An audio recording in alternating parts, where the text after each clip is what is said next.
ভগবান শ্রীকৃষ্ণ বলেছেন, জ্ঞানী ব্যক্তি তার মন ও বুদ্ধিকে সর্বতোভাবে সংযত করে কার্য করেন।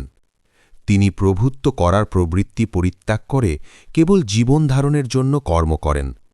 এভাবেই কর্ম করার ফলে কোনো রকম পাপ তাকে স্পর্শ করতে পারে না এবং সেই ব্যক্তি কোনো দিন অন্যায়ের পথে ধাবিত হয় না। ভগবান শ্রীকৃষ্ণ আরও বলেছেন, যিনি অনায়াসে যা লাভ করেন যদি তাতেই তিনি সন্তুষ্ট থাকেন, যিনি সুখ দুঃখ রাগ দেশ আদি দ্বন্দ্বের বশীভূত হন না এবং মাৎসর্য শূন্য, যিনি কার্যের সাফল্য ও অসাফল্যে অবিচলিত থাকেন, তিনি কর্ম সম্পাদন করলেও কর্মফলের দ্বারা কখনো আবদ্ধ হন না এবং এই প্রকার লোকেরাই জীবনে সুখ শান্তি লাভ করে, আর আমি তাদেরকে পরম ধামে যাওয়ার রাস্তা প্রশস্ত করে দিই। বন্ধুরা, ভিডিওটি যদি তোমাদের ভালো লাগে তাহলে লাইক করে দিও, আর এই ধরনের শিক্ষামূলক ভিডিও যদি তোমাদের জীবনে একটু হলেও কাজে লাগে তাহলে আমার এই চ্যানেলটিকে সাবস্ক্রাইব করে পাশে থেকো।